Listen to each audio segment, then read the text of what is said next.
Otro de los puntos o ejes que nos había interesado pensar y que era como bastante problemático a la hora de pensar este tema en particular y la cultura latinoamericana en general es justamente pensar lo latinoamericano, ¿no?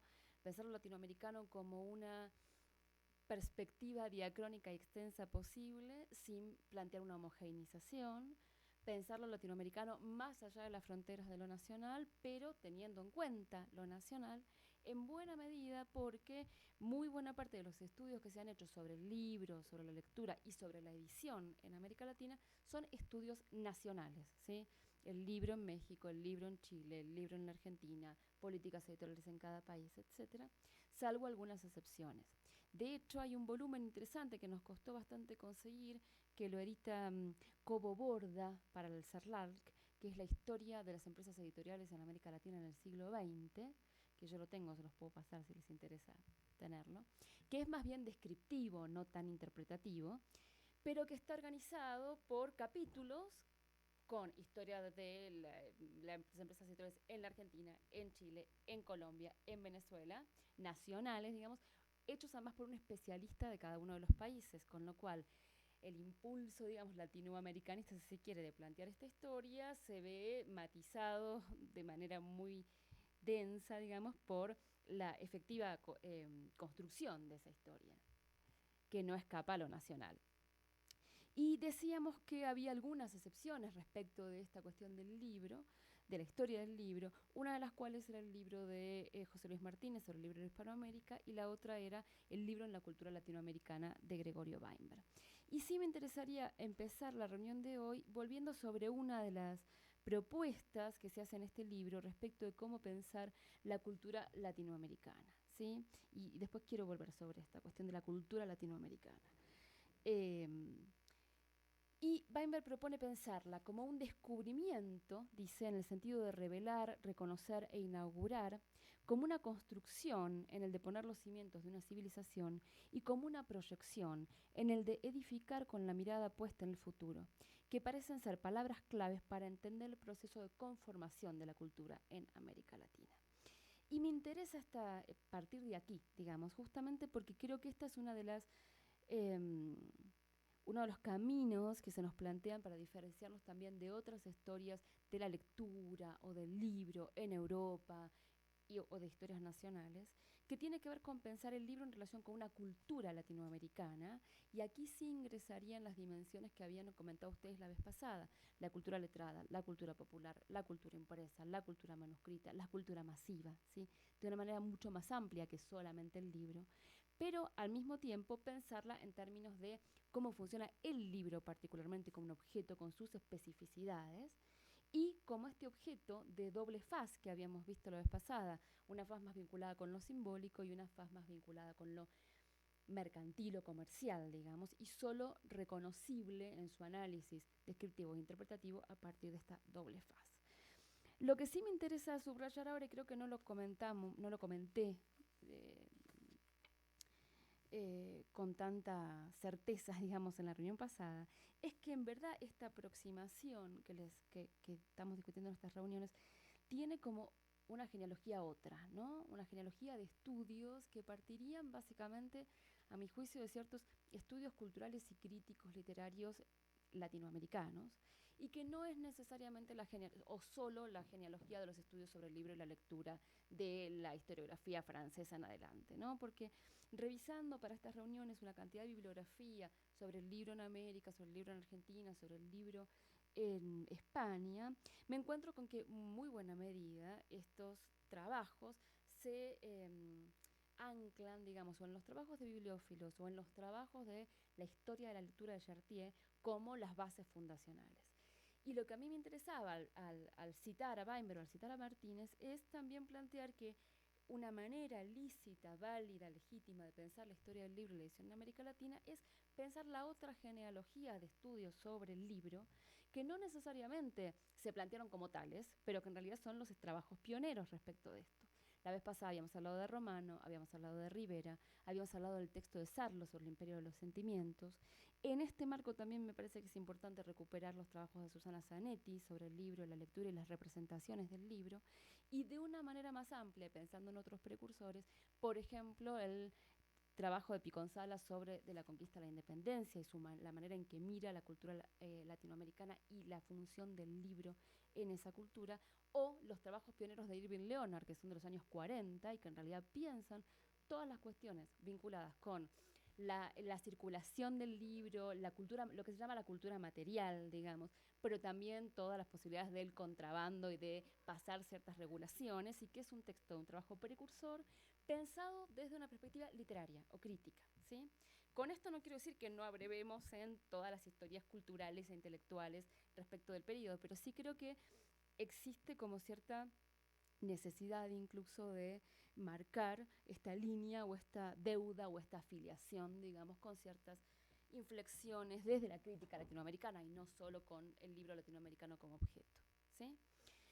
En la reunión de hoy la idea es ver lo que serían los inicios, ¿no? O hacer como un pantallazo muy general de los inicios de la conformación de eh, la industria del libro o el libro más vinculado con el mercado, que dijimos que en general se plantea con una periodicidad que suele marcar el inicio alrededor de 1870, 1880, depende la zona que se piense y depende el tipo de fenómenos vinculados con el libro que se estén poniendo en escena, ¿sí?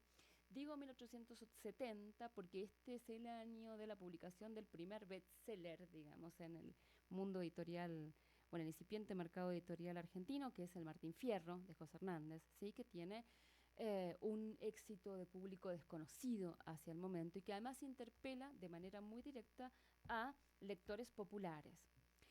Lectores en el sentido amplio del término lectura, y allí sí tendríamos un vínculo con la cultura popular, la cultura oral y la cultura impresa, y no solo con esta inflexión de la modernidad, ¿no?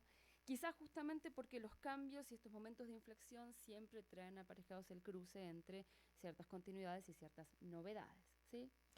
Y digo 1880 porque es más o menos la época, digamos, en lo que buena parte de las investigaciones, sobre todo las que tienen en cuenta Venezuela, Chile, Argentina, Río de la Plata en general, plantean la conformación o como más densa, digamos, más enfática de, en términos políticos, de un proyecto de Estado-Nación y todo lo que ello trae aparejado en todas las fases de la cultura, dentro de las cuales el libro es un espacio fundamental. Pero, y esto sí me interesa, la vez pasada habíamos hablado de pensar la historia del libro y la edición en un amplio marco diacrónico, ¿no? Y buena parte de las investigaciones, y estas investigaciones de Martínez que les digo, y la de Weinberg, en realidad se retrotraen casi al principio de los libros en América Latina. Y eso sí me interesa, no para profundizar porque no nos daría el tiempo, pero sí para tenerlo como mínimamente punteado, ¿sí? Sobre todo este gesto que se realiza en el libro en la cultura latinoamericana de pensar los libros desde los libros indígenas, ¿sí? O sea, desde las pinturas o desde los códices, para plantear un tipo de vínculo con el texto escrito, ¿sí? Con la cultura, con la materialidad, digamos, que excede en mucho la mirada etnocéntrica que luego impregna buena parte de la historia cultural latinoamericana. Entonces, ese primer gesto. Y además, sí, una especie de historia del libro y de la circulación editorial, entre comillas, que arrancaría a mediados del siglo XVI con la fundación de las primeras imprentas, ¿sí? En 1540 en México y en 1578 en Lima.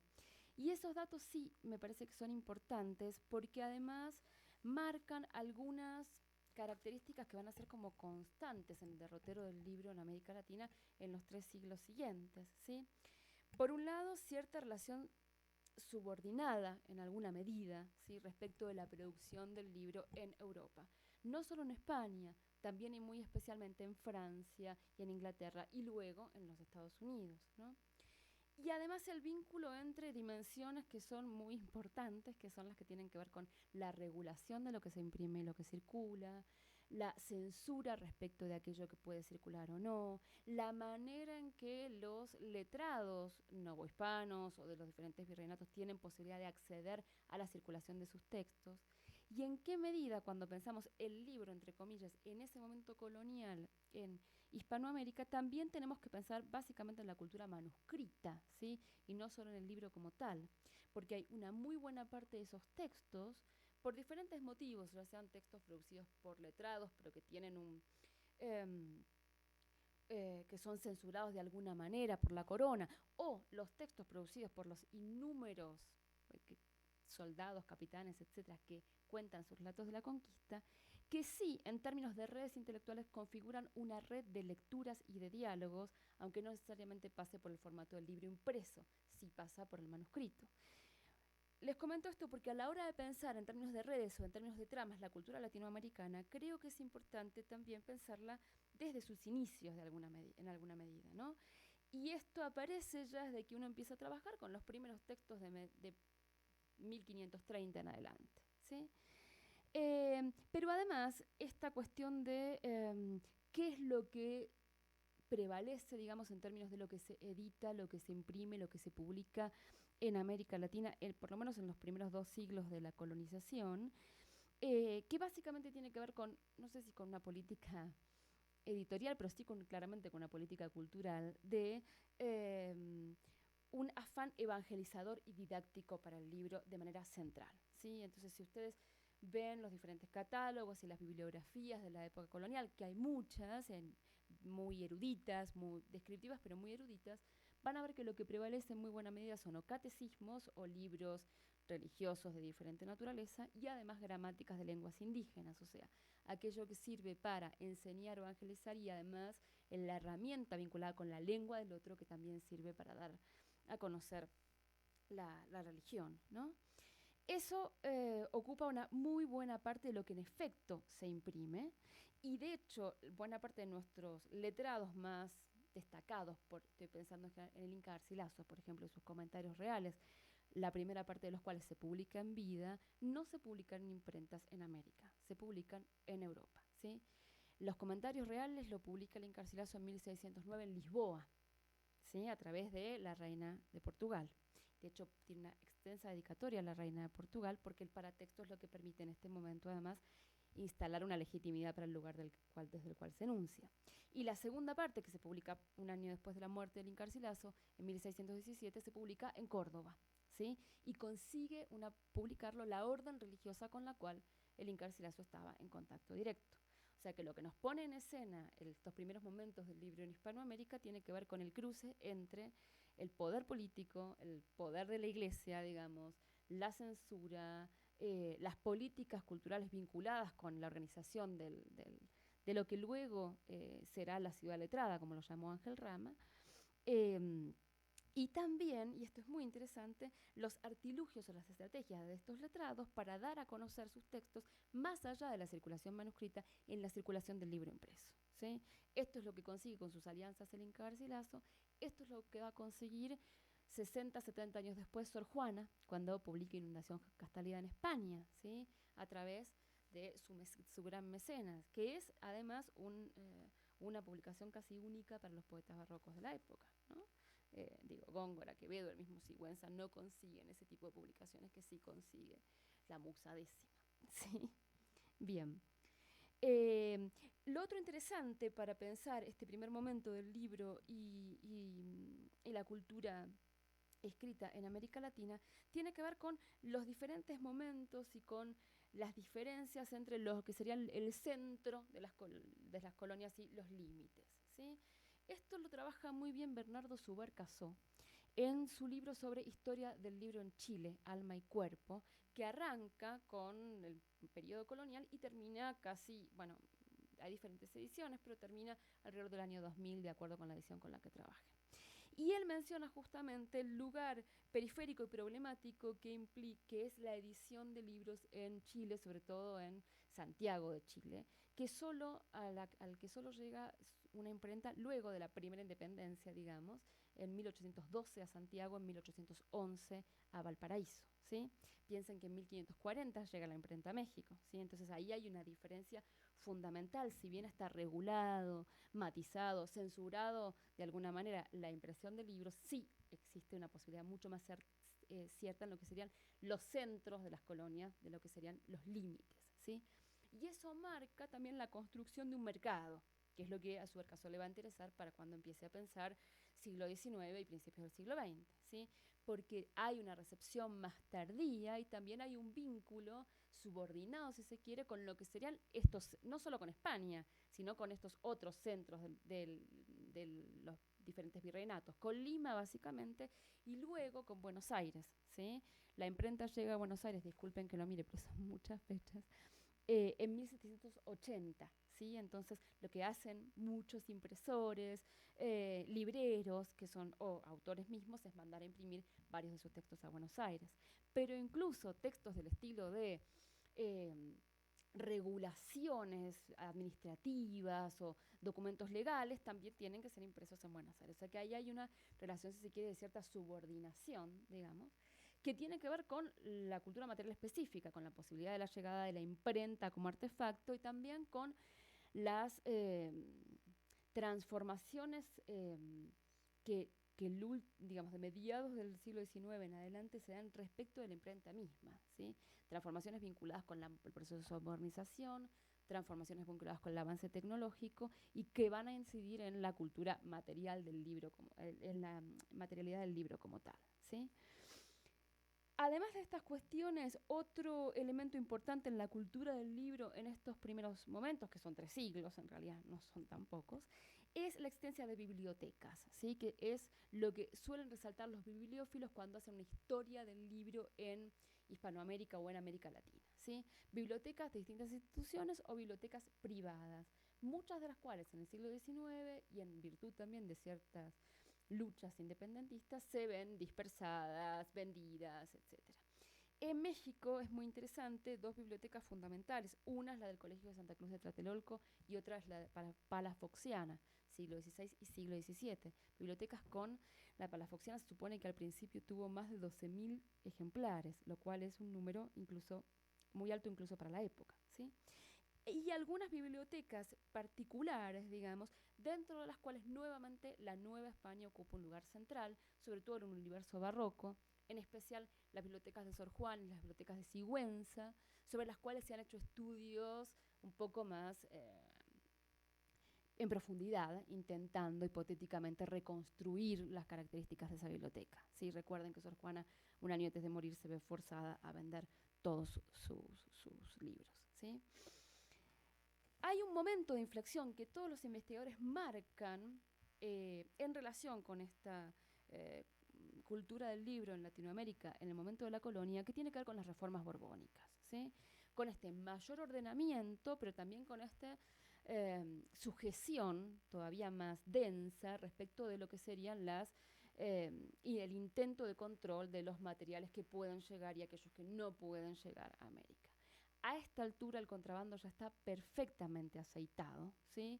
En especial en las zonas más periféricas del imperio, ¿sí? Sobre todo en el Río de la Plata, pero también, de manera bastante importante, en Lima, ¿sí? Esto es lo que trabaja muy bien Irving Leonard ya para los inicios digamos, de 1530 en adelante. Entonces, estas reformas que intentan ser lo más asertivas posible, ¿sí? También se encuentran ya con una circulación muy importante de libros mediante diferentes modos de la ilegalidad, para decirlo de alguna manera, ¿sí? Y en definitiva, nunca se consigue cerrar el flujo de esos libros, en especial por el peso y la demanda que hay en efecto de toda una serie de textos vinculados con el pensamiento ilustrado en la época, ¿sí? Que es lo que está detrás, como ustedes muy bien saben, de buena parte de los movimientos independentistas en el siglo XIX, ¿sí? Entonces, ahí se produce un choque importante entre la regulación y lo que la regulación intenta y las necesidades de control respecto de las colonias y los desvíos que es posible hacer en relación con esas regulaciones. Cuanto más estrictas pretenden ser, los desvíos son como más amplios. Esta es una zona muy interesante que se está trabajando mucho ahora en la Argentina, por eso se las menciono.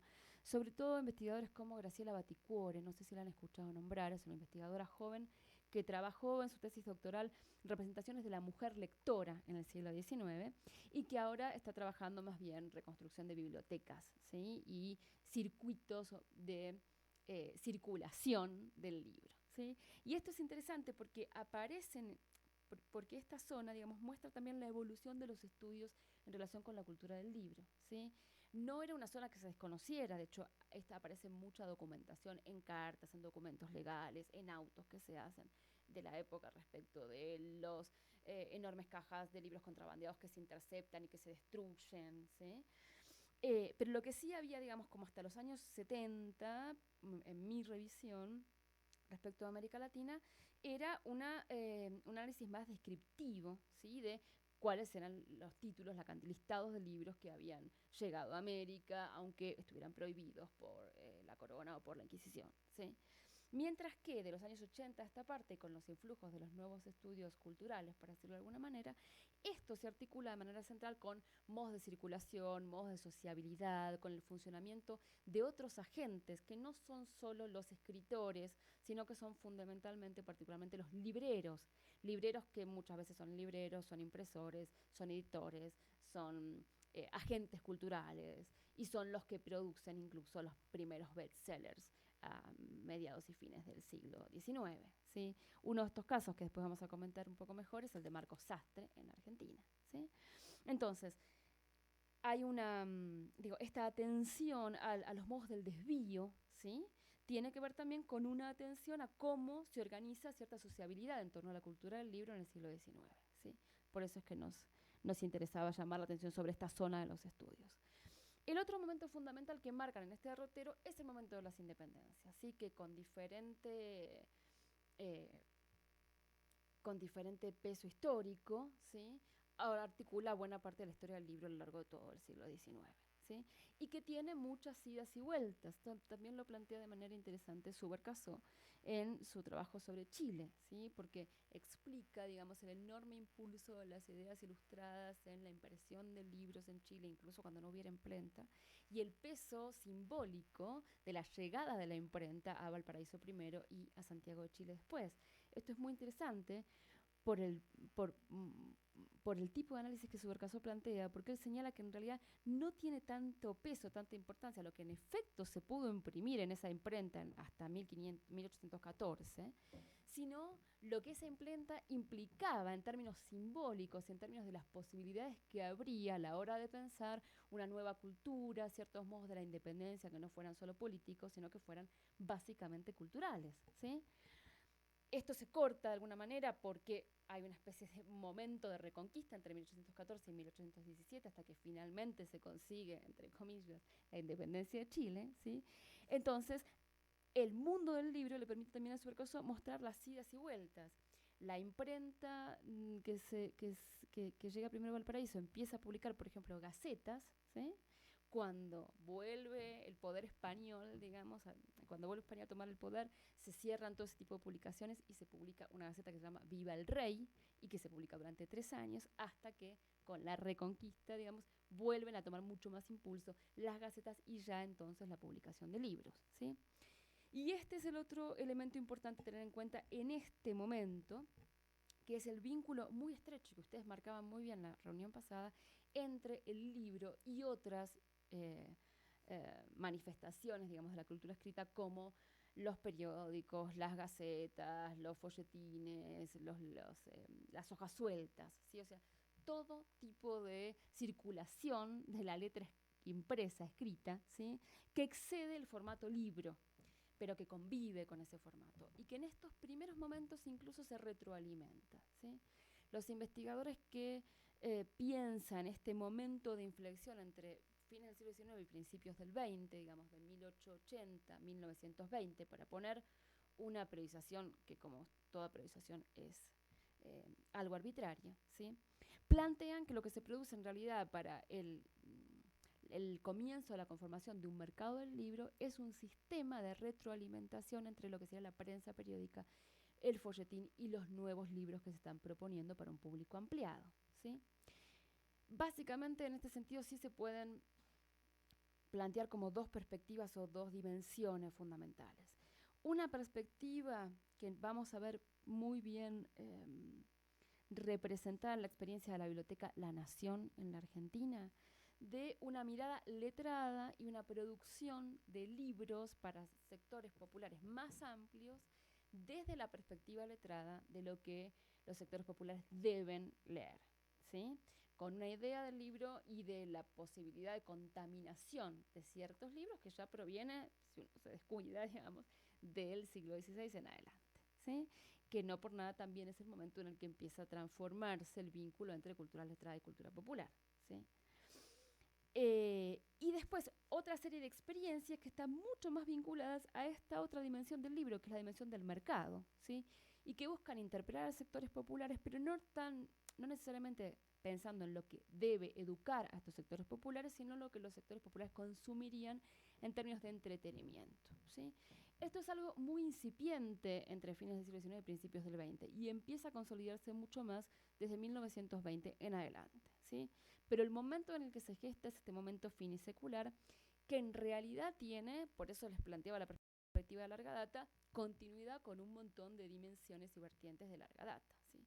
Recuerden que no está acá Rafael, lamentablemente, para que nos ilustre respecto del tema, pero recuerden los proyectos alfabetizadores y educativos de buena parte de la élite letrada en el siglo XVI, con Sarmiento a la cabeza, pero no solamente, y con el trabajo que hace Sarmiento en Chile y en Argentina luego, ¿sí? Entonces ahí hay un peso muy importante de estos programas que implican no solo alfabetización, sino en efecto educación, ¿sí?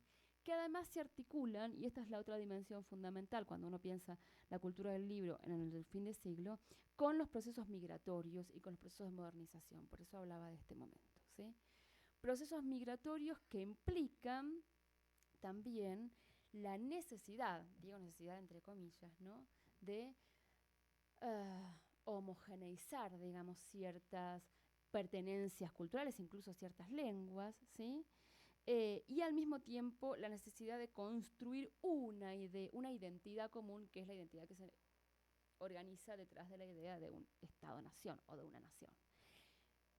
Objetivo en el cual el libro ocupa un lugar fundamental, ¿sí? Cuando hablamos de migración y hablamos de procesos de modernización, tenemos que pensar dos o tres dimensiones que hacen a la conformación de lo que se llama o lo que se conoce como público lector ampliado, ¿sí? Que es una de las categorías que más se utilizan y al mismo tiempo de las que más se han discutido últimamente en los estudios sobre el libro en América Latina. Básicamente porque habría como dos o tres hipótesis, ¿no? Detrás de por qué se produce público lector nuevo, ¿sí? Cómo es, qué características tiene, cómo conviven estos sectores populares con sectores medios, que también son relativamente nuevos, y con la cultura de élite, que además es cultura letrada, ¿sí? Uno que enfatiza los hitos de la alfabetización, ¿no? Y el proyecto alfabetizador como proyecto modernizador. Y el vínculo entre ese proyecto, la cultura letrada y los sectores populares que están recién llegando al mundo de la cultura impresa, ¿sí? Otro que enfatiza el proceso de modernización tecnológico, ¿sí? Que también es importante, que tiene que ver con todos estos impactos de la tecnología sobre la imprenta, que yo les decía, pero no solamente, sino en especial la tecnologización, tecnologización en relación con la comunicación. Comunicación en términos de comunicación efectiva, el ferrocarril, básicamente, ¿sí? Pero no solamente, el barco a vapor también, y la comunicación en relación con los medios de comunicación, ¿sí? Con los medios que serán luego los medios masivos de comunicación, y básicamente con la prensa periódica, ¿sí? Y hay quienes enfatizan una tercera dimensión, que es la dimensión de, decíamos, las migraciones, no solamente hacia América y muy específicamente hacia el Cono Sur, sino de las zonas urbanas a la ciudad, ¿sí? Y todas las transformaciones que eso trae aparejado. Ahora bien, cuando uno se pone a analizarlo en relación con el universo del libro, se da cuenta que una sola de estas dimensiones no explica la conformación de un público lector, sino que el público lector se conforma en la articulación entre las tres: el proceso migratorio, la llegada de los sectores populares, la modernización y los procesos de alfabetización, que empiezan mucho antes, pero que empiezan a ver como tener más impacto 3 o 4 décadas después, ¿sí? Y el otro elemento interesante que sí me parece interesante para contarles a ustedes es la asimetría que se verifica entre los testimonios letrados de la época respecto de la posibilidad de conformación de un mercado editorial y la lectura que hacemos contemporáneamente de este momento finisecular como la instancia de construcción, de génesis y de transformación de un mercado editorial, ¿sí? Hay un investigador argentino que se llama Sergio Pastor Merlo, trabaja justamente este momento, esta zona, y cuenta, por ejemplo, la opinión de Ernesto Quesada, que es un gran intelectual argentino, que lo trabajó muy bien Oscar Terán, que señala que no hay ningún editor que pueda apreciarse de tal en la Argentina a principios del siglo XX, ¿sí? De esa manera tan tajante, ¿sí? En realidad, lo que se produce, dice Pastor Merlo, es una transformación que es muy difícil de verificar en la corta distancia de la contemporaneidad, ¿sí?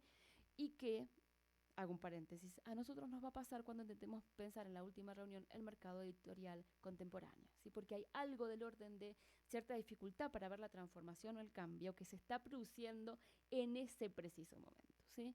Transformación y cambio que tiene que ver, por un lado, con la transformación de la figura del librero y el impresor en editor, ¿sí?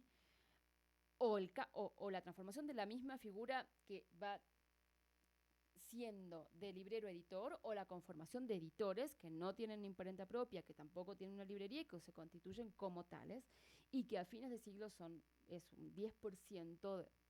Básicamente los números que provee Pastor Merlo son los siguientes. Dentro de los agentes del universo del libro a fin de siglo, el 75% son libreros impresores, digamos, el 15% son editores, y hay un restante mínimo que son autores, editores que también se editan a sí mismos, ¿no? Que es la manera en la que básicamente circula el libro letrado a fines del siglo XIX y principios del siglo XX también, ¿no? Estas ediciones de autor, esto es un paréntesis, de tiradas muy bajas, ¿sí? Que implican que el propio autor intervenga sobre la producción y circulación de su texto. No implican un proyecto editorial o una política editorial, ¿sí? Sino más bien una lectura en círculos letrados, porque además son amigos entre ellos, digamos, y se van regalando, haciendo circular los libros entre ellos. El ejemplar, las reseñas, las lecturas, las recomendaciones, como muy bien muestra Darío durante el modernismo, y que además tienen un vínculo muy directo, y esta es otra dimensión que hay que atender en este momento, con España y con casas editoriales francesas, ¿sí?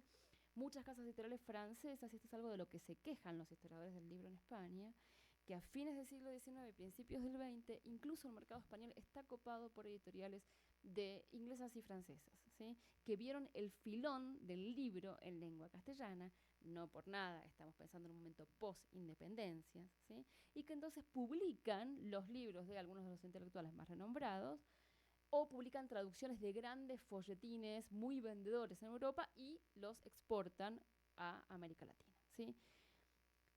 En este sentido, sí, hay que tener en cuenta que en este momento la industria o el mercado editorial, porque no se podría hablar de industria todavía, en América Latina es básicamente importador, ¿sí? Importador de novedades en lengua castellana y también importador de novedades en otras lenguas para las élites letradas, ¿sí? Y les hablaba de, además de lo que plantea la mirada como letrada y un poco más pesimista de Ernesto Quesada, ¿sí? Un fenómeno editorial que es en principio un fenómeno y que luego se va a transformar en un modo bastante más habitual de circulación del libro, que es el primer bestseller, decíamos, de la literatura gauchesca, que es el Martín Fierro, ¿sí? De 1870, que además, 11 años después, ya tiene 12 ediciones, ¿sí? Ediciones que son de no menos de 5.000 ejemplares cada edición, ¿sí? Tanto el Martín Fierro como la segunda parte del Martín Fierro, que es la vuelta del Martín Fierro, ¿sí? Que es algo que además tiene varias vertientes, porque por un lado interpela a un público popular, pero además interpela, y aquí la figura del autor es muy importante, al círculo letrado en el que en efecto José Hernández se mueve, ¿no? En ese sentido, el éxito comercial de su libro también le sirve como legitimación de su lugar de enunciación en ese círculo letrado. Y eso es relativamente novedoso, ¿sí? Tengan en cuenta que la cultura letrada es una cultura de una minoría y que ancla en buena parte de esa minoría, digamos, una parte de su legitimidad en términos de enunciación. Esto empieza a cambiar en las últimas décadas del siglo XIX, ¿sí? Ahora bien, Esto sí se ha investigado mucho porque se ha trabajado mucho la recepción del Martín Fierro. El primero que lo hizo, o uno de los primeros que lo hizo fue Rivera, ¿sí? En la Argentina, Jorge Rivera, que trabajó básicamente el vínculo entre el escritor y la industria cultural, ¿no? En los primeros momentos de la industria cultural en Argentina. Pero también lo trabajó más recientemente un investigador argentino que se llama Julio Schwarzman, que es docente. Yo les tiro estos datos porque quizás, digo, bibliografía que por ahí, un nombre que en algún momento les puede servir, ¿no? Que trabajó en su tesis doctoral justamente la circulación y la recepción de Martín Fierro. Él es docente de literatura argentina 1 en la Universidad de Buenos Aires, y que agrega como muchas novedades respecto de la manera en que se leía, circulaba el vínculo con los sectores populares no letrados, las pulperías, la manera en que es revisitado o vuelto a ver, digamos, el Martín Fierro, más desde una perspectiva del lector que solamente desde el vínculo entre el proyecto de nación y la vuelta de Martín Fierro, por ejemplo, que es otra de las maneras en que se lo ha leído, ¿sí? Esto lo planteo rápido porque no es una discusión sobre el Martín Fierro, pero sí es importante tener en cuenta que además es uno de los textos que luego en el siglo XX es retomado como símbolo de la conformación de una identidad nacional, ¿no? Y al mismo tiempo es su primer bestseller, digamos, de este incipiente mercado editorial en el país. Ya en 1880, de ahí en adelante, el bestseller, digamos, es algo un poco más habitual en el mercado argentino, sobre todo a partir de la figura de Eduardo Gutiérrez y de un personaje muy conocido que es Juan Moreira, ¿sí? Que además articula el libro con otros modos de la cultura, ¿sí? Y acá también les vuelvo a remitir a Subercasó, porque él es el que hace un trabajo sobre el libro muy interesante, articulando las diferentes zonas de producción y consumo cultural, digamos, para decirlo de alguna manera, ¿no? Entonces, vincula el libro con el teatro, con el circo, con las representaciones dramáticas populares y otro tipo de publicaciones en relación con la ópera, por ejemplo, que es el espacio de sociabilidad de la élite letrada de Santiago y también de Buenos Aires a fin de siglo, ¿sí? Y lo que es interesante, que plantea Subercasó, que sirve para Chile y también sirve para la Argentina, es pensar otro momento, digamos, del mercado editorial que articula justamente diferentes modos del consumo cultural, ¿sí? Entonces, libros que se publican y se venden a la salida de los espectáculos, ¿sí? Y que intentan capitalizar el éxito que ciertos espectáculos teatrales, dramáticos, operísticos tienen en los consumidores de ese espectáculo, valga la redundancia, ¿no? En este sentido es interesante tener en cuenta esto como otra de las dimensiones de transformación del libro, porque se vincula el libro no solo en relación con lo didáctico y con lo que se puede sustraer, aprender, sacar del libro, sino con una dimensión del entretenimiento, ¿sí? El libro vinculado con un consumo cultural y con otros modos del consumo cultural que va a tener como mucho más peso de los años 20 en adelante, ¿sí? Pero que ya empieza, digamos, todo empezaría como a cocinarse en estas primeras experiencias, ¿sí? Y lo que es interesante además que plantea Subercasó es que hay diferentes círculos de consumo cultural y diferentes tipos de libros para cada uno de esos sectores y que todos conviven en las urbes, que son los espacios donde básicamente se va a constituir el mercado, ¿sí? Em, para no seguir hablando así tan teóricamente, digamos, sí me interesa contarles 2 o 3 casos que es de la fundación de diferentes bibliotecas o editoriales en estos primeros momentos, 1901, 1903, 1905, que elegí además porque cada uno ilumina, para decirlo de alguna manera, o ejemplifica, un, un modo distinto de pensar el libro en relación con el mercado, el vínculo con el público y el vínculo con el lector. Uno es la fundación, digamos, de la Biblioteca de la Nación en 1901. Otro es la fundación de la imprenta, primero y editorial, después Carvajal en Colombia en 1903. Y el otro es la editorial Zigzag en 1905 en Chile, ¿sí? Empezamos cronológicamente, no por orden de importancia, digamos. En 1901, en estrecho vínculo con el diario La Nación, se empieza a publicar la Biblioteca La Nación, que dirige durante cerca de 20 años también un ilustre protagonista del mundo letrado argentino, que es Roberto J. Pairó, ¿sí? Eh, esta fundación de la biblioteca está directamente relacionada con la prensa periódica, con la circulación de los diarios, sobre todo La Nación y La Prensa, y también de semanarios que son concomitantes o un poquito posteriores, lo que llamaríamos también revistas ilustradas, como Caras y Caretas o PBT, por ejemplo, ¿sí? Y en ese sentido sí pone en escena este sistema, digamos, de retroalimentación del que hablábamos al principio entre prensa periódica, folletines, libros, hojas volantes, etcétera. Tengan en cuenta además que en la época, en términos de prensa periódica, también se produjo un cambio importante. Los precios son menores, las tiradas aumentan y el público al que interpelan, no al que se dirigen, pero sí que interpelan definitivamente, es un público bastante heterogéneo, ¿sí? A caballo de esas transformaciones es que se da el proyecto de la Biblioteca de la Nación, que de alguna manera intenta llevar volúmenes o libros vinculados con la cultura letrada y con un proyecto didáctico a sectores más amplios, ¿sí? Sectores populares o sectores más amplios. Y eso también se ve en el modo de circulación de estos libros, ¿sí? Que se venden por suscripción junto con el diario a los suscriptores del diario, ¿sí? Entonces, el vínculo, o lo que intenta la biblioteca, es captar la enorme masa de lectores de la Nación, que es mucho más grande que la de consumidores de libros en librerías, ¿sí? Hermanando el diario con el libro. Esto es algo que va a ocurrir en diferentes partes de América Latina de la misma manera y que básicamente siempre tiene que ver con estos proyectos que parten de una perspectiva un poco más letrada. Ahora bien, y esto es interesante, cuando se estudia un poquito el catálogo, por lo menos de los primeros años de la Biblioteca de la Nación, se ve que eh, más allá de esta puesta en escena, porque esto aparece como en la declaración de los objetivos de la Biblioteca de la Nación, de un afán didáctico respecto de los sectores populares, también se publican folletines, se publican novelas de suspenso, novelas policiales, ¿sí? O sea, aquello que tiene que ver con el gusto popular, entendido además como masivo, ¿sí? Y esto también es importante, es el momento en el que la noción misma de lo popular está transformándose, no solo vinculado con los sectores populares, sino también con la masividad, la definición comercial, como la llamaría Stuart Hall para pensar lo popular, ¿sí? Publica sobre todo traducciones, publican en principio muchas traducciones de textos y folletines contemporáneos europeos, ¿sí? Y no tienen tanto espacio en los primeros años para los textos locales. Después sí van incorporando mucho más textos locales.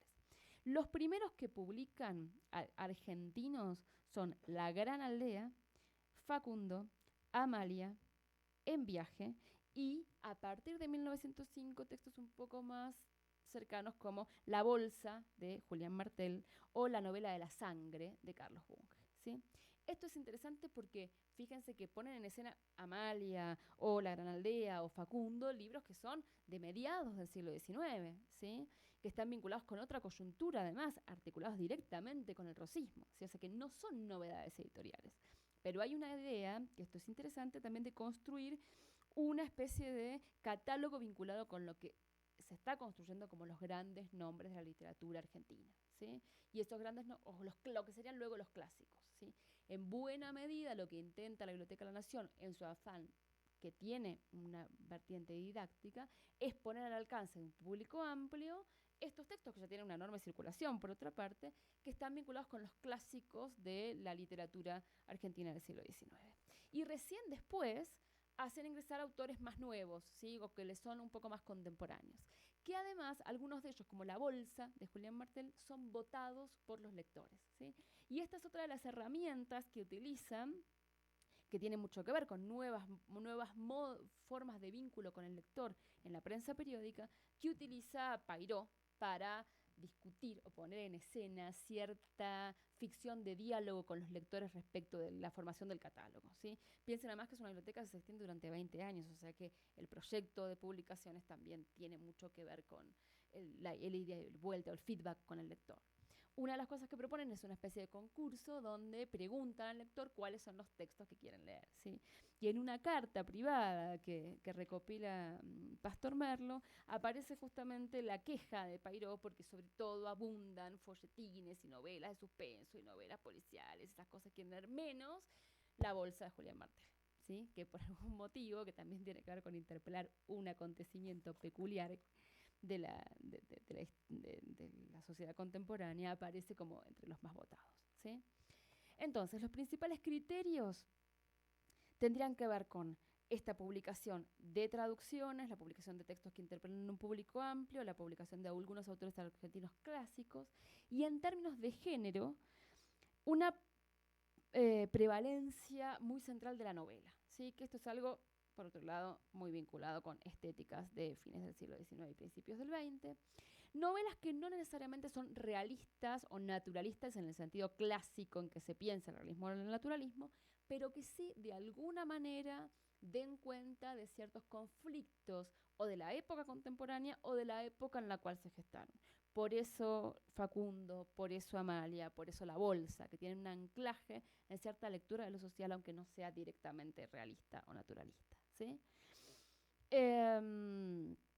Bien, esto es un pantallazo general respecto de la experiencia de la Biblioteca de la Nación. En 1903 hay otro hito, digamos, en el mundo editorial latinoamericano que tiene lugar en Colombia y que es con la fundación de Carvajal, ¿sí? Carvajal se funda primero como una imprenta y la funda Manuel Carvajal Valencia, ¿sí? Y lo que me interesa de la historia de Carvajal es lo que nos va a permitir pensar después de la segunda mitad del siglo XX en adelante, ¿sí? Comienza como una imprenta y además como una imprenta asociada a otro tipo de actividades. Por ejemplo, la litografía, por ejemplo, el empaque, por ejemplo, la producción de ciertos artículos de oficina, ¿sí? Que esto es algo que no era ajeno a los libreros e impresores del siglo XIX, ¿sí? Pero que Carvajal enfatiza, digamos, en la manera en que piensa su imprenta como negocio, ¿sí? Recién de mediados del siglo XX en adelante, Carvajal va a instalarse como mucho más asertivamente como un proyecto editorial, ¿sí? Pero lo interesante es que ya desde su génesis o sus orígenes plantea la impresión y la función editorial vinculada con otras dimensiones del mercado, ¿sí? Sería básicamente un proyecto editorial mercantil y no tan atravesado por lo cultural, digamos, o por cierto proyecto didáctico como el que vimos en la Biblioteca de la Nación. Disculpen que interrumpa, yo no tengo reloj porque apagué el teléfono, así que ustedes me van diciendo, ¿sí? Creo que estamos bien, porque además yo hablo rapidito, pero bueno. El otro caso que les quería contar y que también tiene muchas implicancias en la historia de la edición de los años 70 en América Latina es el caso de Zigzag, ¿sí? Hay dos editoriales privadas, populares, fundamentales en la historia editorial chilena de la primera mitad del siglo. Una es Zigzag, que se funda en 1905, y la otra es Ercilla, que se funda en 1928, ¿sí? Yo me voy a tener en Zigzag por una cuestión cronológica. Zigzag, decíamos, es una editorial popular, privada, ¿sí? Que nace básicamente asociada a una revista que lleva el mismo nombre, ¿sí? Revista Zigzag, que es una revista de actualidades, moderna, que interpela a un público amplio, donde el público femenino ocupa un lugar muy importante y que tiene colaboraciones de letrados muy importantes en la época como Baldomero Lillo o Juan Larraín, ¿sí? Entonces, surge, digamos, asociada a una revista y se consolida más como una revista, ¿sí? Ahora bien, alrededor de 1905, que es el momento en que se funda la editorial misma, llega o la compra, digamos, un inmigrante alemán que se llamó Guillermo Helfmann, ¿sí? Que llegó a Chile mucho antes para administrar el Mercurio de Valparaíso y que también fundó una imprenta, la Imprenta Universo, ¿sí? Y es este editor alemán, inmigrante, digo esto porque después vamos a retomar la cuestión de los inmigrantes y emigrantes en el mundo editorial, para que vayamos pensando cómo la red de circulación de letrados y editores tiene una larguísima historia, ¿sí? Que es la que le consolida a Zigzag como empresa editorial. Primero la consolida como una empresa que publica revistas y semanarios, pero luego, a partir de mediados de la década del 10, como una empresa que publica libros, sobre todo colecciones de títulos de autores de renombre, básicamente internacionales, a muy bajo precio, en tiradas muy amplias, con un papel, digamos, muy económico y unas portadas muy económicas, ¿sí? Y además que publican un libro aproximadamente cada 15 días, o sea, con un nivel de rotación de la novedad del libro muy alto, ¿sí? Como el mundo editorial chileno es un mundo un poco más incipiente en relación con otras experiencias latinoamericanas, también es necesario, digamos, como ponerse al día o a tono con respecto a una serie de publicaciones que sí circulaban, porque por ejemplo circulaban en Argentina, pero que no se habían impreso en Chile, ¿sí? Por ejemplo, publica a Valle Inclán, a Esa de Queiroz, a Thomas Mann y a Oscar Wilde, ¿sí? Esto un poco más adelante. Y que alcanzan una circulación masiva y muy amplia, ¿sí? En la época. Esto me interesa porque Zigzag se consolida a lo largo de todo el siglo XX como una editorial popular de punta, digamos, ¿no? Y tiene un público que le es fiel, para decirlo de alguna manera, y es la editorial que el gobierno de Salvador Allende elige comprar para el Estado, ¿no? Estatificar, ¿sí? En 1970, renombrándola como Kimantú, ¿sí? Y a la que ubica como mascarón de proa, digamos, de un proyecto masivo, didáctico, vinculado con otra idea de los públicos lectores en los años 70, ¿sí? Esto lo vamos a ver bien en nuestra, en nuestra próxima reunión, pero me interesaba llamarles la atención sobre esta cuestión porque estamos hablando de una editorial que empieza a configurar su libro, su vínculo, perdón, con sectores populares amplios ya a principios del siglo XX. Y sobre esa trayectoria es que se monta el proyecto de Kimantú de los años 70, ¿sí? Entonces, veíamos tres modelos distintos de vínculos entre proyectos editoriales y sectores populares. Y a partir de aquí sí me interesaría volver a la idea de esta ampliación del público lector. ¿De qué hablamos cuando hablamos de una ampliación del público lector? ¿Sí? Que en realidad es un concepto un poco ambiguo, comenta Pastor Merlo, porque tendría como dos lecturas, digamos. Una lectura de muy larga duración que implica la conformación de un público lector desde por lo menos principios del siglo XIX en adelante, ¿sí? Y una segunda acepción de esta ampliación del público lector que ancla en el contexto de modernidad y modernización del siglo XIX un momento de fundacional, ¿sí? Um, Básicamente, cuando se habla de ampliación de público lector, se piensa en relación con dos dimensiones, con los sectores populares, pero específicamente con las transformaciones de la cultura letrada, ¿sí? Una serie de transformaciones absolutamente radicales, ¿sí? Donde además la cultura letrada, y no estoy hablando acá de los sectores de élite, sino de la cultura letrada en sí, ¿no? Como algo que excede lo sectorial, el concepto de clase, ¿sí? Una cultura letrada decíamos que deja de estar en un ámbito más reducido, relativamente homogéneo, y pasa a conformar, digamos, un espacio un poco más amplio donde deben convivir otros circuitos de producción y de consumo culturales, ¿sí? Entonces, al hablar de la ampliación de público lector, se está hablando de la transformación de la cultura letrada al mismo tiempo, ¿sí? Y además, el otro elemento fundamental, que es que cuando se habla de ampliación de público lector, se habla de la inclusión de sectores sociales antes excluidos de esa cultura letrada, ¿sí? Lo cual implica, obviamente, la aparición de un público lector popular, que además, y esto también es muy interesante, esto lo menciona también Pastor Merlo, tiene que ver con la aparición de nuevos escritores con formaciones distintas, que ya no son necesariamente los escritores solo vinculados con una élite específica, ¿sí? Eh, el ejemplo que se suele dar en relación con el mundo editorial argentino cuando se piensa este momento también es el de lo que Adolfo Prieto llamó el discurso criollista, ¿sí? Que es también, no sé si un género, digamos, pero un modo eh, de, de pensar, digamos, la literatura y de formular la literatura, ¿sí? Dirigido muy directamente a los sectores populares, producido además por un núcleo, digamos, estable de escritores que no necesariamente y que no pertenecían a la élite letrada, ¿sí? Y que había quedado como un poco más relegado u olvidado, digamos, dentro de los estudios sobre la literatura y la edición en la Argentina, hasta que a fines de los años 50 Prieto lo recupera en su trabajo, ¿sí? Entonces es un modo, digamos, de concebir la literatura y de construirla y de interpelarla a los sectores populares que resulta como un poco invisible, digamos, para la cultura letrada de élite de la época y que se recupera a partir del trabajo pionero que plantea Adolfo Prieto. Por eso es que también al principio se hablaba de armar otra genealogía, porque el trabajo de Prieto es del 58 o 59, ¿sí? O sea que hay una serie de precursores, para decirlo de alguna manera, en el estudio de ciertas formas del libro y sobre todo del libro popular, ¿sí?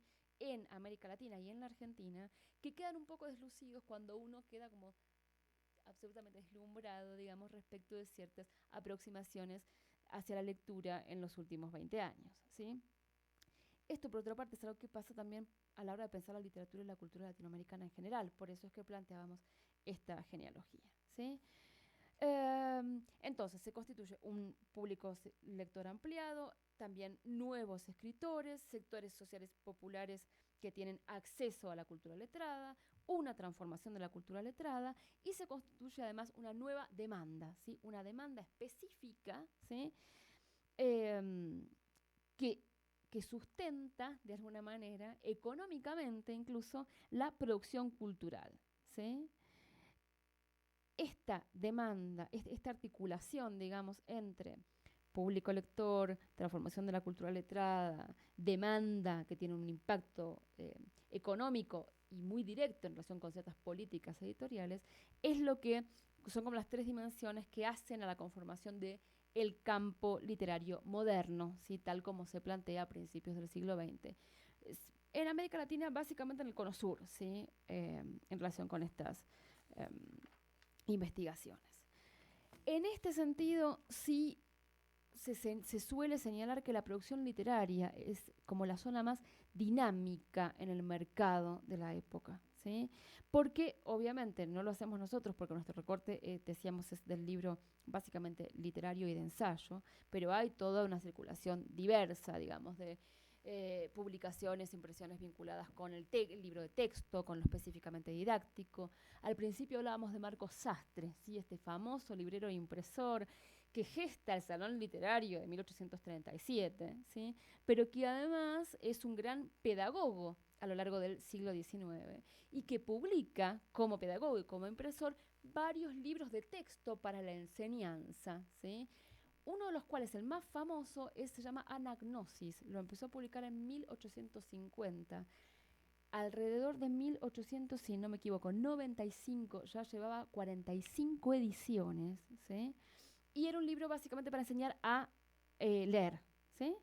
En un contexto en el cual además estaba siendo puesta en escena toda la campaña alfabetizadora, ¿no? Entonces hay toda otra vertiente del libro que nosotros no trabajamos tan directamente, pero que tiene un peso importante en relación con la ampliación de un público lector y la construcción de bestsellers, entre comillas, pero que también está muy articulado con proyectos alfabetizadores y con el peso, no en este caso en particular, pero en otros casos del Estado, ¿sí?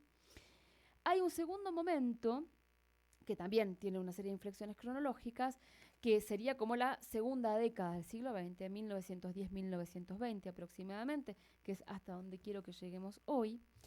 Momento en el que además se fundan aquí en México. Me da un poco de pudor de hablar de México en México, ¿no? Ustedes me corregirán todo lo que yo diga al respecto.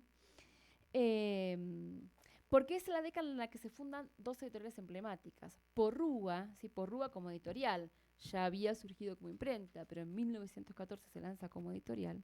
Y la editorial Cultura, ¿sí? Otra gran editorial con otra inflexión. Esta década del 10 también es la década en la que se funda el Ateneo, ¿sí? De Pedro García en Buenos Aires, que va a ser otra librería y editorial emblemática, así que sigue funcionando incluso hoy. Y además donde se editan dos bibliotecas, que son proyectos privados básicamente, pero que son muy importantes. Uno se llama La Cultura Argentina y lo lleva adelante José Ingenieros en la Argentina, y otro es la Biblioteca Argentina, que lleva adelante Ricardo Rojas, ¿sí? En esta década también se funda la editorial Tor, de Juan Torrente, en Buenos Aires, que va a ser una de las editoriales de libros populares más importantes de todo el siglo XX, ¿sí? En México, decíamos, se funda Cultura y hacia fines de la década del 20 se funda en Argentina Editorial Atlántida. ¿Sí? Recuerden que además esta década en México es una década compleja, ¿sí? Porque ¿qué pasa en esta década? La revolución. ¿Sí? Entonces, en términos editoriales, Cultura además es un proyecto, y Porrúa son dos proyectos fundamentales porque se fundan en este momento de tanta ebullición y reverberación y transformaciones políticas. ¿Sí? El caso de Porrúa es un caso que sigue otros ejemplos de editoriales en América Latina, porque surge a fines del siglo XIX como una imprenta, como una librería, ¿sí? Entonces, nuevamente la articulación entre librería, impresor y editor, ¿sí? Esto me interesa subrayarlo porque una de las características que van a definir el mundo editorial de mediados del siglo XX hasta la contemporaneidad es la separación o segmentación entre el impresor, el librero y el editor. ¿Sí? Y una de las características del mercado editorial contemporáneo es la figura problemática, y ahora se supone que un poco más caída en desuso, del editor, ¿sí? Diferenciado además de la figura del publisher. Bueno, este momento todavía es un momento en el que están entrelazadas esas figuras. Y eso proviene también de una cultura de por lo menos 2 siglos, ¿sí? Por eso es que empezamos con ese recorrido más colonial. Decíamos que Porrual se funda en México a fines del siglo XIX y la fundan inmigrantes españoles, ¿sí? En realidad son 3 hermanos que vienen de Asturias. Primero llega Indalecio, luego llega José, luego llega Francisco, ¿sí? Como reclamados, ¿sí? En este momento también de oleada, entre comillas, migratoria de Europa hacia América Latina, ¿sí? Empiezan cada uno con su proyecto, pero finalmente es Indalecio el que convoca a los hermanos porque empieza con un negocio que es comprar bibliotecas, ¿sí? Bibliotecas particulares, y revenderlas, ¿sí? Como conocía bien el paño, digamos, y se hace buenos contactos, consiguen comprar y revender, por ejemplo, la biblioteca de Alemán o la biblioteca de Riva Palacio, ¿sí? Con esos fondos que adquieren, ¿sí? Deciden ya alrededor de 1914 conformar la editorial Porrúa, que va a estar intrínsecamente ligada en toda su historia a la librería. Acá no va a haber tal separación, ¿sí? El primer volumen que publican se llama Las 100 mejores poesías líricas mexicanas, ¿sí? Que es un volumen que se sigue publicando hasta hoy, y tienen varias bibliotecas fundamentales, pero que tienen su peso en los años 40 y los años 50, sobre todo. Después las vamos a ver bien, ahora se las menciono, sobre todo la biblioteca Sepan Cuántos, ¿sí? Famosa, su nombre se lo puso además Alfonso Reyes, ¿sí? Que empieza a lanzarse en 1959, y bastante antes, en 1940, la colección de escritores mexicanos que dirige Joaquín Ramírez Cabañas, ¿sí? Y que Llevo agua para mi costal es uno de los editores y quien prologa una de las ediciones que más circuló de La historia verdadera de la conquista de la Nueva España, de Bernal Díaz del Castillo, ¿sí? O sea que también hay una apuesta de una mirada de larga duración, digamos, respecto de la literatura mexicana y la literatura latinoamericana en general, ¿sí? Entonces, decíamos, esta experiencia de transformación de imprenta en librería en 1914 de Porrúa, y en 1916 la fundación de una de las editoriales más importantes en México en la primera mitad del siglo XX, que es la editorial Cultura, ¿sí? Que nace en 1916, que la dirigen Agustín Loera y Julio Torri, y que tiene... ¿Cómo?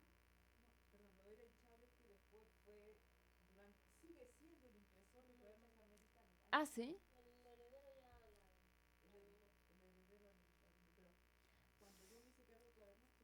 Ah, mira vos, eso no sabía. Eso no sabía.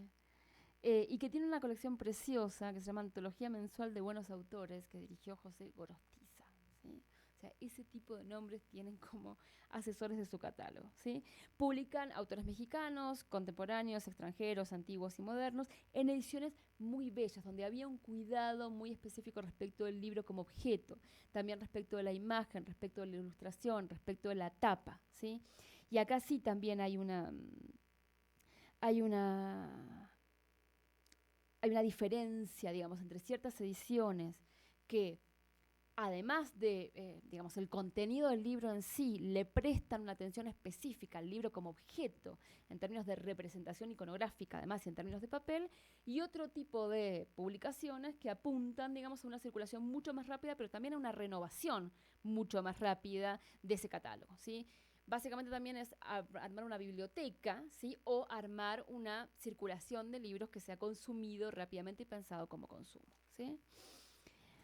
En la Argentina, les decía, estos son los años en los cuales se ponen en escena dos proyectos editoriales muy importantes que de alguna manera dialogan con la Biblioteca de la Nación y que son concomitantes, porque la Biblioteca de la Nación empieza en 1901, todavía se está publicando. En 1915 surgen los dos proyectos y son la cultura argentina, que la idea José Ingenieros, y la Biblioteca Argentina, que lleva adelante Ricardo Rojas, ¿sí? Lo interesante es que son proyectos editoriales que ya no están asociados a un diario, ni asociados al Estado, sino que son proyectos editoriales privados y que entonces van a tener en la circulación y la venta efectiva de sus libros una de sus problemas y de sus patas más importantes, ¿sí? De sus dimensiones más importantes. La cultura argentina se publica en Buenos Aires, ¿sí? Y consigue sostenerla José Ingenieros porque arma una sociedad con un empresario muy conocido en la época en Argentina que se llamaba Severo Bacaro, ¿sí? Que además le abre la circulación de los libros a otros canales, ¿sí? Los libros de la cultura argentina se venden en kioscos, en cigarrerías y en almacenes de ramos generales, con lo cual llegan a un público mucho más amplio, que es el público que no necesariamente frecuenta o que no frecuenta la zona de las librerías del centro, ¿sí? Entre paréntesis, yo sé que estamos muy argentinos, pero si en algún momento les interesa profundizar un poco más sobre la época 1920, 1930 en Buenos Aires, pero porque además sirve para pensar, creo yo, toda la cultura latinoamericana, está un trabajo de Beatriz Sarlo, que trabaja puntualmente este momento de modernización y conformación de la ciudad en estas 2 décadas, ¿sí? Entonces, un modo de circulación que también interpela a un sector popular, ¿sí? Y el proyecto de Ricardo Rojas, Biblioteca Argentina, que intenta también interpelar a un lector popular, pero que está más anclado con un proyecto letrado, ¿sí? ¿Por qué digo esto? Porque, bueno, por un lado, porque además Ricardo Rojas tiene una tradición muy vinculada con la educación universitaria, ¿sí? Ricardo Rojas, que fue el rector de la Universidad de Buenos Aires, además postula la fundación de la Facultad de Filosofía y Letras y hace una famosa historia de la literatura argentina y hace una recuperación crítica del pasado colonial, ¿sí? O sea que hay un afán didáctico, ¿sí? Y además intenta hacer ediciones más cuidadas desde el punto de vista de la materialidad, del libro, del papel, del formato. Entonces manda a imprimir sus libros a España, ¿sí? Que esto es algo que se hace bastante en la época, que después se va a retomar en los años 90, ¿sí? Porque tiene que ver también con avances modernizadores respecto de la imprenta en sí. ¿Estamos bien? No, no de tiempo, digo. Perfecto. No, igual ya vamos cerrando. Decíamos avances modernizadores respecto a la imprenta. Entonces, cuando se quiere conseguir ediciones de mejor calidad, bueno, una de las opciones es mandar a imprimir afuera, sobre todo a España, ¿sí? Entonces, esa es una inflexión, pero además estos libros se venden por suscripción, ¿sí? Lo cual implica un vínculo con lectores, por lo menos de capas medias, ¿sí? Muchos más vinculados a la suscripción al periódico, la suscripción a publicaciones en general, ¿sí? Que no es la manera en que circulan, sobre todo, los libros para los sectores populares, ¿sí? Lo que además es interesante es que detrás del proyecto de publicación de Rojas hay como cierta idea pedagógica vinculada con lo cívico, ¿sí? El libro para educar al ciudadano, ¿sí? Y dijimos que estas bibliotecas surgen alrededor de 1915, ¿sí? Que es la época en la que se está además discutiendo la famosa ley Sáenz Peña de voto obligatorio y universal en la Argentina, ¿sí? Entonces hay un entrecruzamiento en la figura del editor como el intelectual, que además es el educador y que además es el que plantea, no solo desde la universidad y desde la historia de la literatura, sino desde la llegada a sectores más amplios, una educación cívica, ¿sí? Y ahí tendríamos, estoy pensando en voz alta, así que desmiéntanme si les parece que no, tendríamos como cierto vínculo con la idea del intelectual que aparece más en los mediados del siglo XIX, ¿no? Y no tanto con el escritor profesionalizado, autónomo, periodista, que hace de la esfera autónoma de la literatura como una especie de razón de ser, que sería más la vertiente modernista. ¿Sí? Bien. Em, en una medida, digamos, si bien se montan detrás de proyectos como el de la Biblioteca de la Nación, tienen una inflexión peculiar, que no solo tiene que ver con lo cívico, sino con la inflexión nacional. ¿Sí? Publican en general autores argentinos, de manera casi exclusiva autores argentinos. ¿Sí? Autores argentinos en general del siglo XIX y contemporáneos, porque la idea, fíjense los nombres, la cultura argentina y la biblioteca argentina, es construir un catálogo y también construir un canon de lo que son los grandes textos argentinos. Y aquí ocupa un lugar fundamental no solo la literatura, la ficción, sino en especial el ensayo y la prosa política, la prosa de ideas. El primer texto que publica Rojas es La doctrina democrática de Mariano Moreno. ¿Sí? O sea que hay un peso, digamos, de la palabra ensayística, para decirlo de alguna manera, y del ensayo positivista también, en otra medida, eh, en estas dos colecciones, que además implican hacer llegar a un público amplio ese tipo de textos, con una idea bastante optimista, si se quiere de alguna manera, de este público lector. ¿Sí? La otra experiencia que yo les comentaba antes, importante en la época, es la de Editorial Tor, que se funda en 1916. ¿Sí? Y que publica básicamente ediciones económicas de novelas europeas y norteamericanas. ¿Sí? Entonces tenemos un mercado que aumentó muchísimo la cantidad de lectores, aumentó muchísimo la demanda y una serie de experiencias editoriales que satisfacen esa demanda y además intentan crear demandas nuevas, ¿sí? Porque esa es la articulación que discutíamos la semana pasada con algunos de ustedes, ¿no? Me preguntaban, bueno, pero ¿qué es primero? Si el lector quiere algo y entonces se lo publica o se publica algo para que el lector lo adopte y en realidad, en términos de sinergia, funcionan en dimensiones complementarias, ¿sí? Porque hay algo también en la experiencia de lectura que implica la sorpresa, la novedad o lo que uno ni siquiera sabe que está buscando leer. Por eso, aunque me vaya un poco de tiempos, digamos, de tema, perdón, esto es algo que se repite mucho a la hora de revalorizar la figura del editor en los años 80 y 90, ¿sí? Se habla de que el buen editor, más allá de las estrategias de marketing y los estudios de mercado, lo que tiene que tener es olfato, ¿no? Olfato para poder olfatear aquello que el lector ni siquiera sabe que quiere, pero que quiere, digamos, y que se va a constituir en un éxito editorial, ¿sí? Después, en las próximas reuniones vamos a volver sobre esto, pero hay algo del orden de cierto saber del editor que puede leer, quizás no de manera tan sistemática, pero sí efectiva, todo este amplio universo de dimensiones que veíamos al principio para, además de satisfacer una demanda, generarla. ¿Sí? En ese sentido es que intervienen la cultura argentina y la biblioteca argentina, produciendo una demanda que tiene que ver con un catálogo argentino en publicaciones masivas y además con cierta pedagogía cívica que está en directo vínculo con transformaciones políticas en la época. ¿Sí? Y ahí nuevamente la articulación por la que me preguntaba tan inteligentemente Rafael la vez pasada, entre el más acá y el más allá del ensayo y del texto. ¿Sí? Bien, lo que sí es interesante pensar es que tener en cuenta que hacia fines del siglo XX, si bien ya se empezó como a articular una modulación clara del mercado editorial, lo que falta todavía que se delinee con claridad es la figura del editor, el editor independiente de la librería y de la imprenta, y el editor independiente de solo cierto afán didáctico, más vinculado con el universo mercantil o comercial de la acepción del libro, ¿sí? Y además el editor que no necesariamente esté vinculado con proyectos de Estado o con subvenciones por parte del Estado. Esto es algo que se va a empezar a ver un poco más adelante, ¿sí? Yo había planificado llegar hasta acá en la reunión de hoy porque acá sí se produce como una especie de momento de inflexión, ¿sí? A lo largo de la década siguiente hay otras experiencias editoriales que tienen también mucho que ver con esta experiencia. Una de las que más se ha trabajado a partir de 1922 en la Argentina es la experiencia de Claridad, ¿sí? Que es una publicación primero como revista, también como editorial, también como una especie de centro de sinergia cultural, ¿sí? Porque proponen fundar un Ateneo, ¿sí? El famoso Ateneo Claridad, que además está vinculado nuevamente con un afán didáctico, esta vez de parte de letrados vinculados con un pensamiento de izquierda, ¿sí? Que se dirige directamente a los sectores populares, pero pensándolos como clase trabajadora, ¿sí? Con un afán didáctico vinculado con instruir a esa clase trabajadora, ¿sí?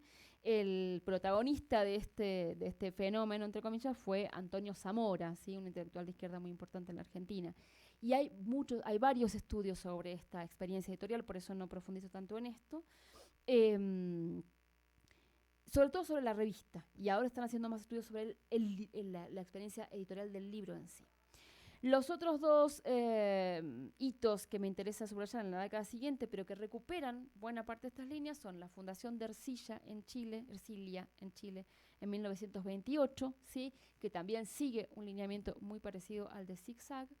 Y en México ustedes tienen la experiencia de los libros que lleva adelante el famoso Vasconcelos, ¿sí? Entonces, por lo menos la primera parte de hasta 1925, ahí hay una experiencia fundamental vinculada con con la didáctica y con la interpelación de los sectores populares, ¿sí? Esto va a tener un, un momento de cambio, de transformación, digamos, en la década del 30, donde se fundan algunas lectorales más emblemáticas para lo que sigue en el siglo, en el mundo editorial, como por ejemplo Fondo de Cultura, Sur, Losada, MC, Sudamericana, ¿sí? Y además donde tiene un peso muy importante en la conformación o en la reconfiguración o en el relanzamiento de algunas de estas casas editoriales, la llegada de los exiliados españoles de la Guerra Civil Española, ¿sí? Entonces, la próxima reunión, la idea es arrancar desde acá, ver qué transformaciones se empiezan a producir a partir de esta fundación de casas editoriales que además recogen todo el trabajo editorial de todo este mercado editorial que ya se está formando desde fines del siglo XIX. Y me interesaba detenerme en este encuentro en hacer como una especie de relato detallado de este entramado, porque una de las ficciones, digamos, interpretativas vinculadas con la edad de oro del mundo editorial latinoamericano es esta idea de la llegada de los editores españoles que vienen a trabajar sobre una especie de páramo donde básicamente lo que había era importaciones de libros desde Europa, ¿sí? Esta perspectiva de larga duración, que no es novedosa, simplemente es mirar varios textos contrastivamente, muestra que siembran sobre un terreno ya muy fértilmente organizado, no solo en términos de alfabetización y de construcción de demanda, sino de satisfacción editorial efectiva de esa demanda y de construcción de un mercado, ¿sí? Bueno, por hoy cerraríamos acá. No sé si quieren hacerme alguna consulta o si hay algún material de lo que les mencioné que les interese que les deje.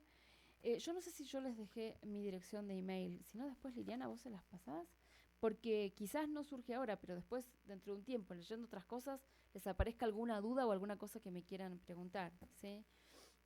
Lo que sí les puedo dejar, si les sirve y les interesa, es una copia del libro que les mencionaba de Cobo Borda, ¿sí? Sobre la historia de las empresas editoriales en América Latina, que es interesante porque es muy descriptivo, pero que toma, digamos, desde finales del siglo XIX hasta 1990 aproximadamente, toma básicamente Argentina, Brasil, Chile, Colombia, Venezuela, México y Nicaragua, ¿sí? El de Nicaragua, que es muy lindo, está hecho por Sergio Ramírez. Y es un libro que a nosotros nos costó muchísimo conseguir, por eso que lo tengo todo marcado, pero para la próxima les traigo una copia y se los dejo. Tiene la desventaja que comentábamos respecto de las fuentes y la metodología la vez pasada, ¿no? Que trabaja con muchos datos, trabaja con mucha fecha, pero no tiene un cariz tan interpretativo respecto de la industria. Pero a los efectos de plantear una mirada mínimamente comparativa resulta de mucha utilidad. Eh, Mira, la tesis, sí, la tesis editada también está, y si no, de manera más breve, digamos, el artículo que publica en el libro de Diego sobre escritores y políticas editoriales. El artículo de Pastor Marlo abre el libro. Creo que está, si no me equivoco, se lo cité en la bibliografía. Y si no, me equivoqué. No, sí, ahí está. El surgimiento de un mercado editorial, ¿sí? Yo tengo ese libro, acá no lo vi, el de Diego lo traje conmigo, así que si quieren se los traigo para el jueves. Sí, sí, sí, sí. Sí está acá, que es interesante, pero más para la segunda mitad del siglo XX, el libro de Sagastizábal sobre, y Esteve Frost sobre el mundo de la edición de libros. Pero además de Sagastizábal tiene un estudio que yo no tengo acá, muy, muy bueno, muy interesante sobre la edición en Argentina en el siglo XIX, que se llama Diseñar una Nación, que lo publicó Editorial Norma en los años 90, en el 95. Yo lamentablemente ese libro no lo traje eh, porque no podía, porque no traje tantas cosas y porque en realidad trataba de centrarme en una cosa más latinoamericana, pero por lo menos les paso la referencia. Esperen que me voy a anotar esto. Entonces, el de Cobo Borda, el de Diego, y les paso la referencia eh, de Sagastizábal. Yo no sé, bueno, yo tengo el mail de Sagastizábal, le puedo escribir porque Sagastizábal dirigió durante varios años la filial de Fondo de Cultura Económica en Argentina y es uno de los que propició la publicación del libro, del volumen de Diego en Fondo de Cultura. El volumen sobre editores y políticas editoriales en la Argentina se publicó en una colección sobre Tierra Editores, se llama, que tiene Fondo de Cultura desde hace unos años, aquí en México. Eh, Así que quizás se pueda conseguir acá, podemos preguntar.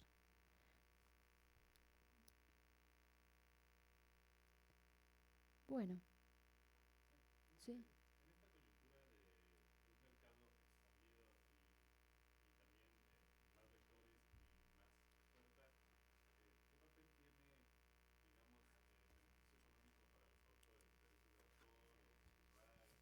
Muy interesante tu pregunta. Eso es algo que está, digo, si el mercado está construyéndose en la época en términos de regulaciones, en términos incluso legales, el derecho de autor se regula un poco mejor a partir de los años 50, ¿sí? Y tiene una inflexión importante a partir del boom latinoamericano con la figura del agente literario, ¿sí?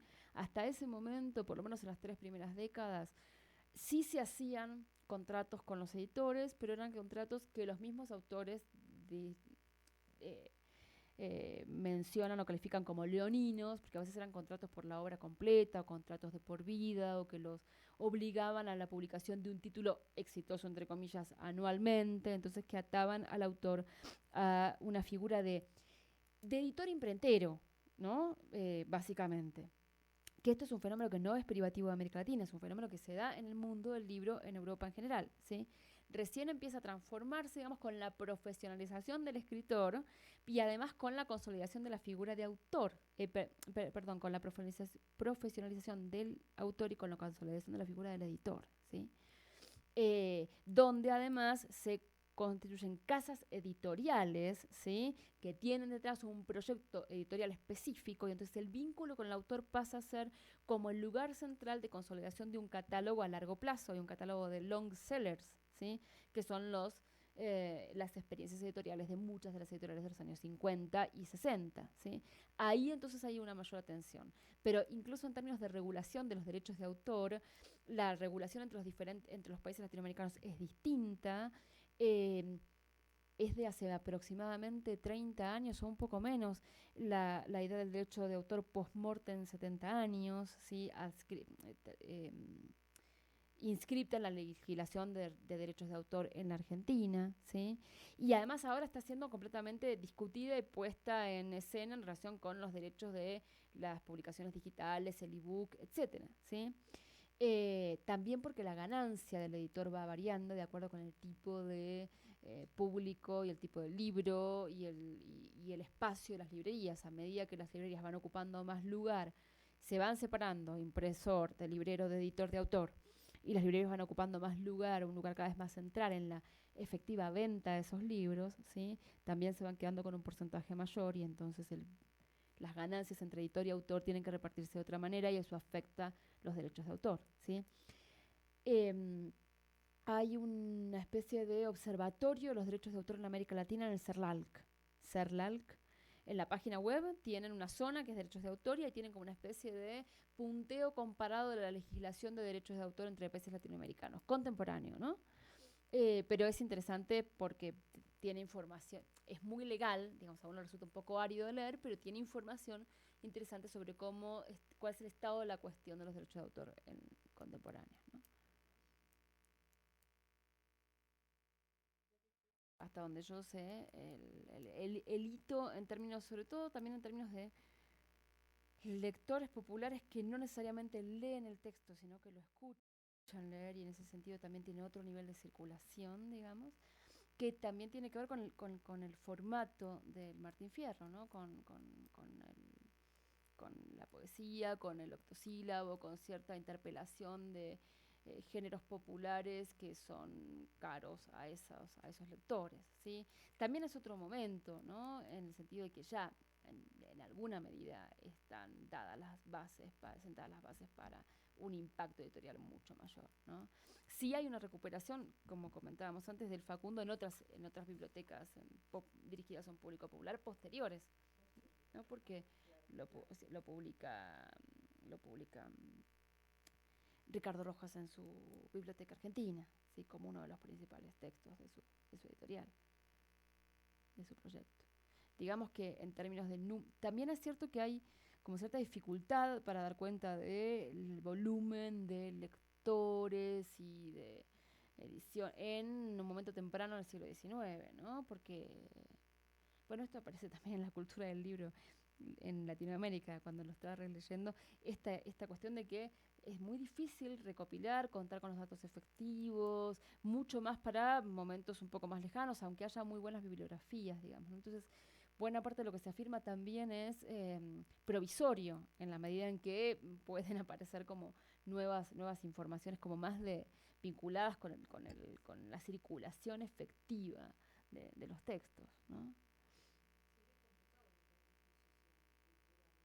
Pero además es muy complicada la inscripción de esos datos, incluso en la contemporaneidad, ¿no? Cuando uno va, digo, editoriales actuales que guarden, que tengan un archivo, por ejemplo, accesible al público de correspondencia, textos, actas de reuniones, etcétera, aquí en México Fondo de Cultura, y ya, digamos.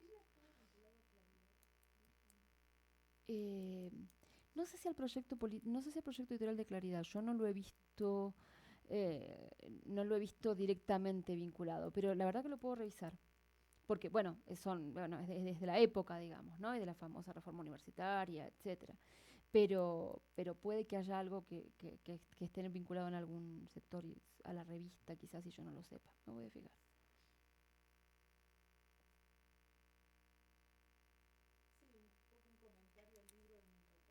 Sí.